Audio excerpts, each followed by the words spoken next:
Glad to be here. You're watching Public Affairs. Berkowitz is my name, and politics is our game. And we will be doing politics this evening because we have as our guest Bill Cadigan, who is running in the 10th Congressional District Republican primary. If you live in the 10th, he wants to be your congressman.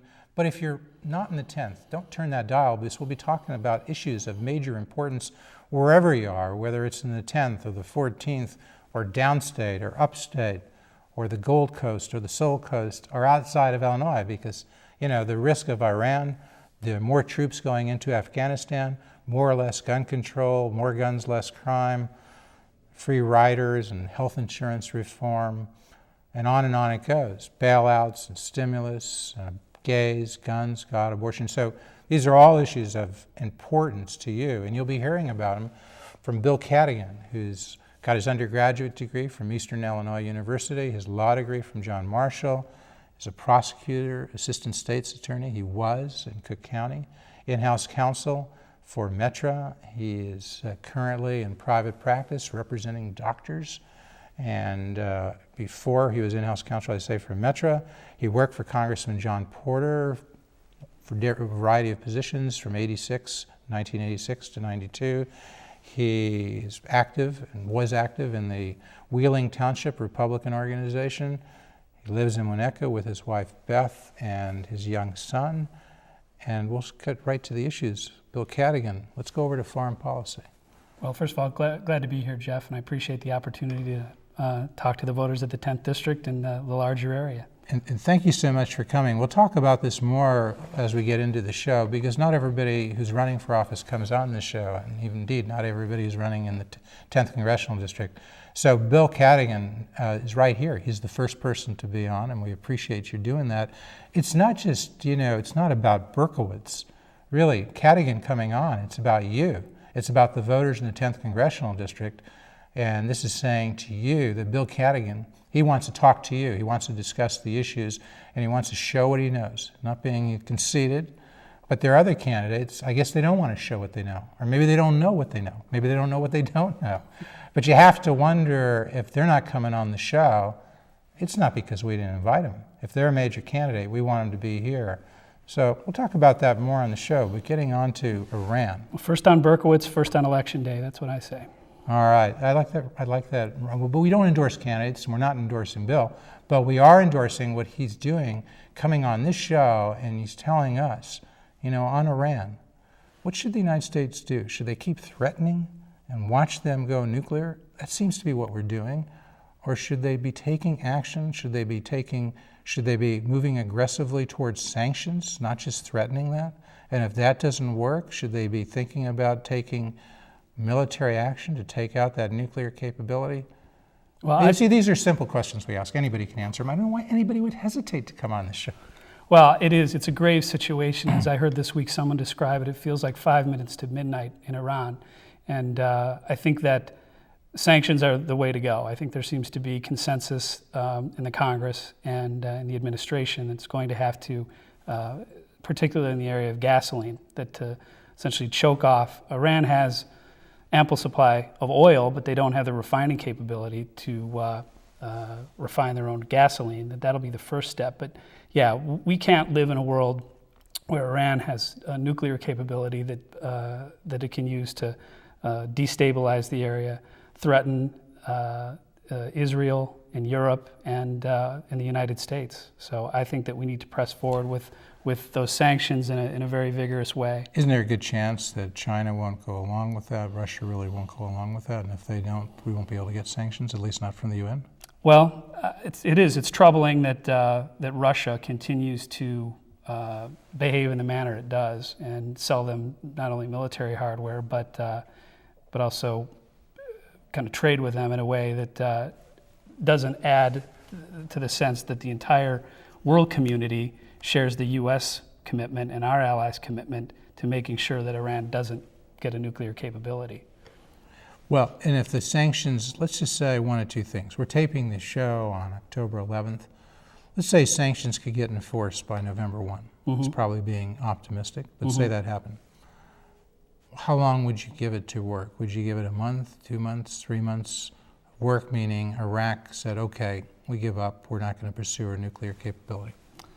Well, I'm not sure you can look at a timetable and say, when would it work? But I think we can't go any further in the direction that we're going, that they are developing missile technology and uranium enrichment technology and trying to couple them together in a way that poses such a threat to the area. And what's your guess as to when they'll have the ability to deliver a nuclear bomb to Israel or another country in the area or perhaps outside the area?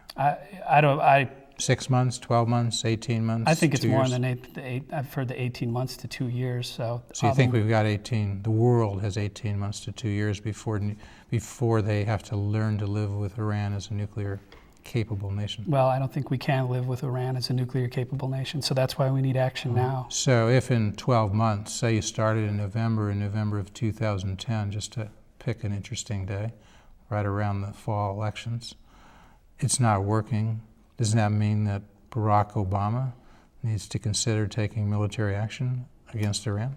Well, I think the president would have some difficult decisions to make there, but again, I hope that what would work better now is to strengthen that coalition and try and bring Iran to the table to say, we want to bring them into the community of nations, and by doing what they're doing now, they continue to isolate themselves and go to countries like China and Russia and say it doesn't do you any good either to have that area destabilized. So I think the President will have a difficult decision then. Well, let's say at that time either the sanctions haven't gone forward, Russia and China blocked them, or they've been weakened, or they somehow have not had an impact, people evade them, people cheat, whatever. Say that happens and Iran is undeterred from proceeding with its nuclear capability a year from now. Well, would you then, Bill Cadigan, if you had the president's ear, or you had influential members of the Obama administration or influential congressional leaders, let's say you had just been elected and you were representing the 10th, would you counsel going ahead with military action against Iran? Well, the president said he's not taking it off the table. I know he's not, but I want to know what Bill Cadigan would be telling Obama or Pelosi or Reid if they were still the leaders. Well, if Iran had the capability of delivering a nuclear weapon and continued with the rhetoric that it did and presented that grave a threat, I hope that the United States would take the appropriate action to make sure they couldn't carry out that threat. That means military action. It means military action. It means continued quarantine. It means working with the international community in the meantime to make sure that that doesn't happen. Now, healthcare insurance, go back and forth between domestic and foreign policy. Sure. I think you said you're opposed to the public option in healthcare. I am. And the public option, people would say, is simply a competitive force, because these folks would say apparently the private market's not working, or if we looked at it for a year and although there was reform, healthcare insurance reform, healthcare reform, if they felt the market wasn't working, you wanted to have a government model, a so-called public option, so I'm going to say a government option, somebody that would be a benchmark. So you could either go to the private market if you wanted and buy your health insurance, or you could go to this government agency. The proponents would say, just like Medicare. People say Medicare is a good program. Many people are very happy with their Medicare. It's still health care provided privately, but essentially it's a government insurance agency, if you will. So why would you be against that? Sounds like a pretty sympathetic approach to take, doesn't it? Well, I think generally the government shouldn't compete with private industry, whether it's in healthcare or manufacturing. Should there be an exception? I mean, a lot of people say generally they agree with you. We pretty much are a free enterprise economy. There aren't a lot of people who run on the socialist ticket and win. One guy in Connecticut, I guess, right? Bernie Sanders, right? Oh, yeah, Vermont. Vermont, excuse me, Vermont. Yeah, it's so easy to confuse. Okay, but generally there aren't a bunch of socialists running. So they're saying, look, they don't want to change the whole system. Healthcare doesn't seem to be working. We've got Medicare for older people. Let's have a broader government option. The answer is, you say no because? Well, the answer is I don't think as a practical matter, there's not going to be one. So before the president could convince Bill Cadigan that there needs to be a public option, he needs to convince Max Baucus and the Democrats on the Senate Finance Committee. But say he did. Then say Baucus said he's convinced, now you're okay with it? No, I think that from a philosophical perspective, I don't think I'm out of the mainstream of American thinking by saying that I'm against the public option. Because? Because there are a lot of Democrats, sensible-minded Democrats, who don't think that that's the way to go either. And I think that we have a marketplace for health insurance. Does that marketplace need reform? Yeah, it does. But I don't think that the way to do that is to set up a government-operated marketplace to compete with that. I think that like DHL, UPS, and FedEx thrive. The reason that they do that isn't because the United States Postal Service is waiting in the wings to take their business. I think that that's the case because... Okay. So why isn't it working? Is healthcare working? Is health insurance working now? And if not, if the private sector is not working, why isn't it? And what would you do to make it work? It works well for 85% of the country that has 85% of the people are happy with their private insurance. That's what you're saying. I think 85% of the country has it. And As your district representative, would your assessment be the 10th Congressional District is 85% of those folks are happy with their private insurance? Compared to a government takeover, yes. That's been my experience as I've gone around the last couple of weeks. Well, or compared to a government option? Absolutely, compared to a government option. All right. If a government option were so But putting good, that aside, do those 85%, do they want some reform? yeah, they want insurance market reform. And what are you going to give them if you're elected? Well, I think that the first thing we should do is to permit people to buy insurance across state lines. That here in Illinois we have, 40 or 45 different mandates on every insurance product, so that a 25-year-old single man has to go out and buy the same product as a 45-year-old single mother of two. We need to be able two to, things: relax those mandates and allow people to purchase in Illinois health insurance from the other 49 states. Allow those providers to come in. Purchase it across Right now, state they lines. can't come in. Right? Well, They're now blocked. without adhering to those mandates. Those mandates. Yeah. And you want them to be able to provide less or more as consumers want, right? I want consumers to be able to buy the insurance product best suited to their lifestyle, their needs, where they are in life. Which may be out of state. Yeah. Okay. Other reforms that you'd like to see? Well, I think we need tort reform nationwide to help lower the cost so that doctors don't have to practice defensive medicine. That would Medical malpractice reform? Right. Caps on medical malpractice? Yes. You'd like to see that nationwide? Right. That means limits as to how much people can collect if there was a mistake or negligence in their surgical procedures or other health non-economic services damages. they provided? Non-economic damages. So they get recovery for their lost earnings, Right. they get recovery for their medicals, Right. their out-of-pocket costs, Right. but the pain and suffering would be kept. Right. It amounts... Think that's fair? Say somebody has a brain-dead child. I mean, they've lost that child. There's no lost earnings there. There are some out-of-pocket costs.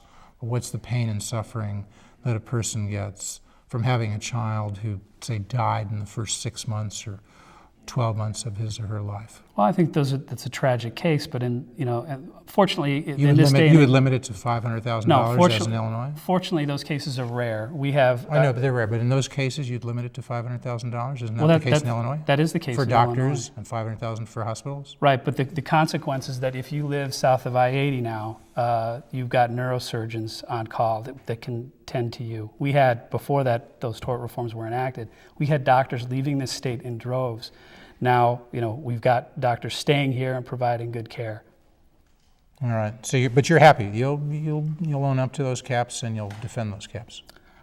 Yeah, I think that the Because you majority... think it's working in Illinois. It would work elsewhere. Doctors are staying here, and medical malpractice premiums have gone... How much would we save, say, in 10 years? Did the CBO estimate that? Yeah, I think they've said it's $200 billion a year. You think $200 billion a year? Or, Really? over the 10-year years? period? Yeah. Yeah, I've heard varying estimates, so I'm not sure myself. Right, but doctors, I work with doctors every day, Jeff. It's what I do in my legal practice. You defend them? Yes, and And help them. malpractice and other things? Well, mostly in the corporate formations.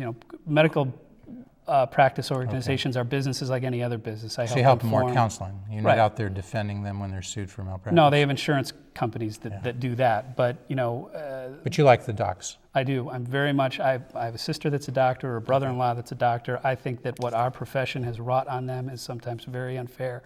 I think that we need to. Is the AMA backing you? I don't think they're taking a position in this, but I several. You would members, like them to? You would yes, like their support? Absolutely. No, and a lot of clients and doctors are supporting me. All right, one thing will go on, but one more thing on health insurance. People say there's a free rider problem. A lot of people don't buy insurance, and then when something happens, they expect everybody else to pay. Mm-hmm. They go into the emergency room, people pay. Right. Okay, you pay, the other voters, the other people you seek to represent in the 10th, people outside the 10th. So the president says, look, that's not fair. If you don't buy insurance, we're going to have a penalty or a fine. And you have to pay this because if not, we end up paying for you anyway. Sounds fair. You don't believe in free riders, do you? No, I don't, but I think the way the president could better accomplish that goal is to make health insurance more affordable for those people that don't have it, and I would dispute the amount of free riders, and I think that hospitals... How many do you think there are? I mean, there are 48 million people, they say, who are uninsured. Do you agree with that number? No, I think it's probably more about a quarter of that. 12 million? Probably. Yeah. What about those other 36 million? Does somebody count it wrong or what? Well, I think that a lot of them are people that are eligible for Medicaid and simply haven't signed up, which is a statistic that I use that, if Medicaid or a public program or such... So they're eligible for that, eligible for Medicare, maybe they didn't sign up for those, you take those away? No, I think if you mostly take... Medicaid? That and... Illegal immigrants? Illegal immigrants. You take those out, you get down to 12 million? People that, by choice don't carry health insurance, and I think all you have to do for those 12 million is make it a little bit more economically attractive, and they'll sign on. Yeah, and that's what you would do as opposed to a fine or a penalty or a tax.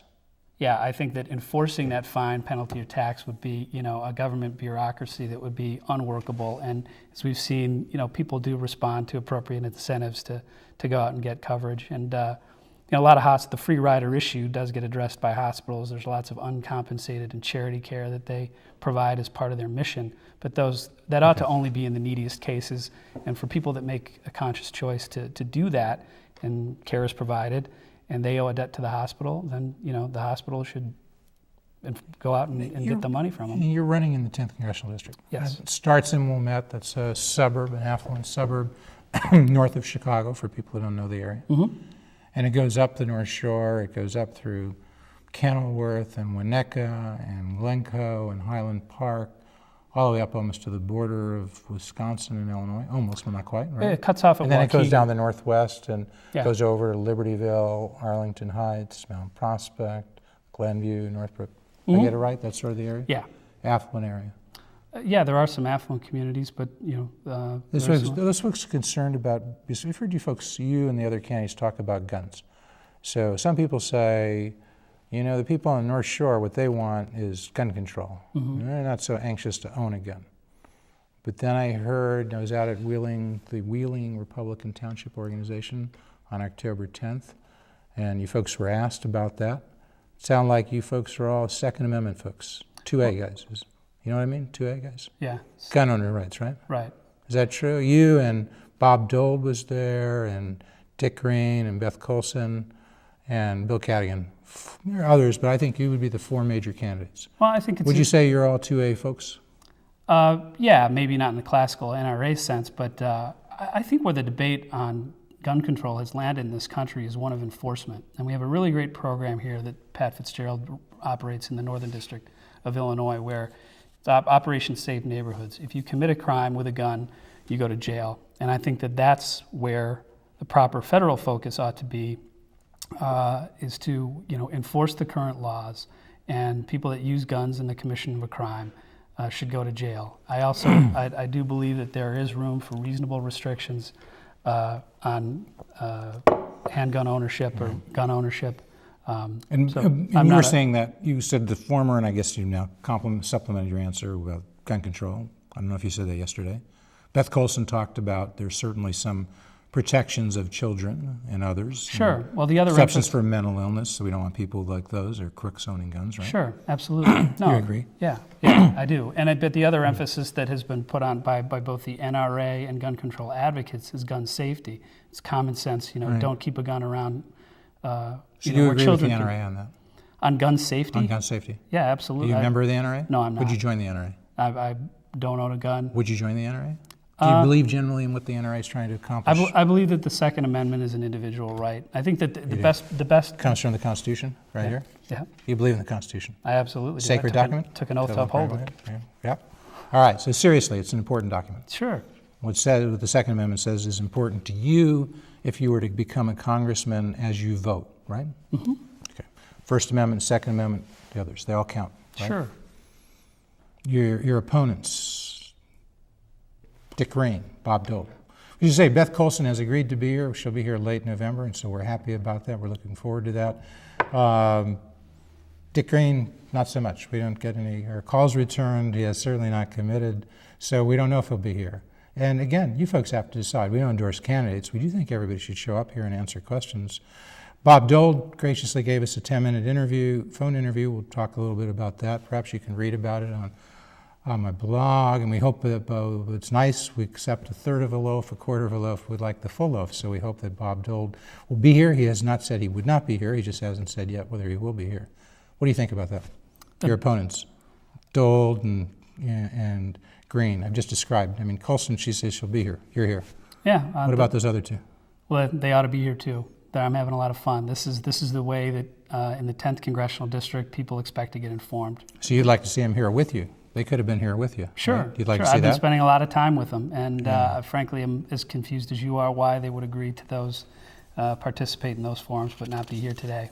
I don't know. Because, you know, they did answer some questions. When I asked Dole did, he said in Afghanistan he'd go with the general. Mm-hmm. Sounds like he's saying the general, I followed up, was a little less clear. That's why I'd like to have him here. But he said, you know, something important, he'd go with the commander on the ground. Commander on the ground is General McChrystal, right? Mm-hmm. Yeah. He's saying 40,000 more troops. Right. Sounds like Dole's saying, sort of. It sounded to me saying 40,000 more troops. He agrees. You agree with Bob Dole on that? 40,000 more troops in Afghanistan?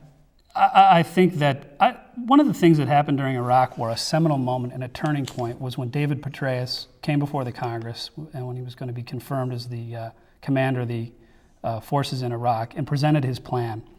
And I think that General McChrystal ought to be given the same opportunity to present to the Congress and to the American people why he thinks those 40,000 troops are important to accomplish the mission. And then mission. You'll decide. Is that what you're saying? You want to hear that, you want to hear that explanation, you want to hear the questioning, and then you're going to decide whether you agree or don't agree with 40,000 more troops. Well, generally, would I give great weight to a general like General McChrystal that he says he needs 40,000 more troops? Then yes, absolutely. But you haven't decided right now, but you want to hear more. I do want to hear more, and I think. Or have you decided right now? I don't want to lead you. Have you decided right now? No, my mine now is that I give great weight to a general there. But you haven't decided whether yes or no 40,000 more troops. I'd be inclined to support him, but I think as a matter of you know, it needs to be explained to the American public, one, what the mission is, and two, why the 40,000 more troops are needed and what we're going to accomplish with them. I think that that's the way you will inspire confidence that the forces are needed and they'll be used to further U.S. interests.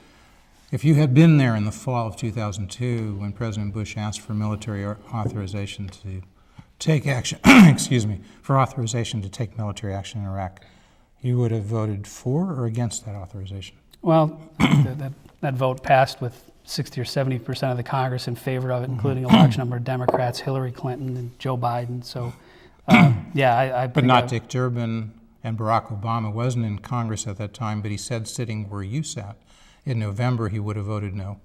So he said that in November about how he would have voted in October of 2002.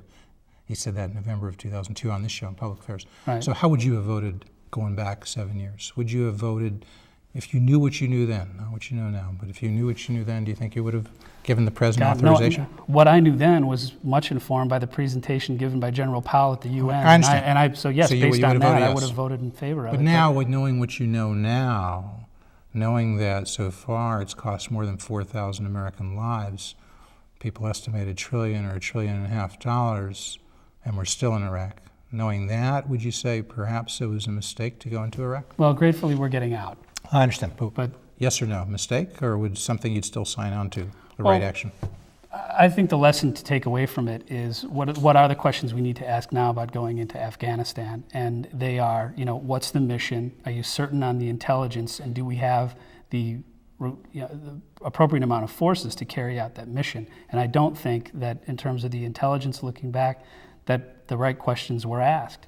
So, you know.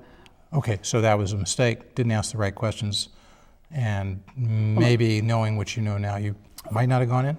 Well, Iraq is a much more stable place now than it was then. It doesn't pose a threat to the region. It's not the destabilizing force. I'm not hearing an answer. Is it a good or bad move to go into Iraq looking back? Well, I think it it was a good move to go into Iraq. Some tough lessons were learned. The brave men and women that served there and the lives were lost, were a horrible tragedy for the families and for the country. But, throughout the history of our country, we have learned from tough lessons and tried to apply them in the future. And I think we need to do that as we look to escalate in Afghanistan. And folks, this is a good example because now you know something about Bill Cadigan and how he thinks and how he approaches issues. And I say that as a compliment. We're not endorsing Bill, but you know that. You couldn't have learned it from your website because that's kind of hard to know. You can't learn it from Dick Green by going to his website, and Dick Green's not here. So unless he comes here, how are you going to know? Unless Bob Dole comes here, how are you going to know? Colson says she's coming here. So I'm not, I'm just making this point. It's about you. Dick Green, if you're not here, you're not disrespecting Berkowitz. You're disrespecting the voters in the 10th. And people outside want to know, even if they're not voting, because they might be signing a check. They might be doing that from Bob Dole. You get the point? It's about democracy, okay, with a small d. All right. Bailouts. You would have voted yes or no on the $700 billion bailout that the Bush administration proposed. I would have voted no.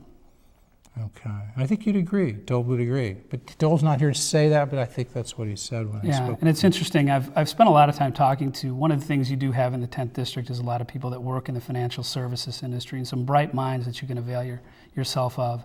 And as we move forward in the effort now to take a look at the regulatory structure for financial services, the financial services industry, I think that bailout plan just covered up for a lot of bad conduct and bad actions taken at the highest levels of voted finance. no. You would have voted no. Dole would have voted no. Green, we don't know. We'll find out from Colson. The Bush tax cuts. You would have supported them in 2001, 2003? So I would have supported them then, and I hope that the administration won't let them lapse. You don't want them to expire? No. I think that sends the exact wrong message to taxpayers and to the markets that we're going to let those tax provisions lapse, and marginal rates are going to go up, and it's not what the economy needs right now. Yeah, I wish the president would forcefully say that he's going to let those provisions stay in place, and we'll keep those tax rates where they are. And I can say, I think I got that wrong. See, it's a problem when you don't have the person here, but I think Dole said he would have supported those bailouts as proposed. You would have voted no on that. That's the difference. Okay. Yeah. Green, we don't know. We'll find out from Colson.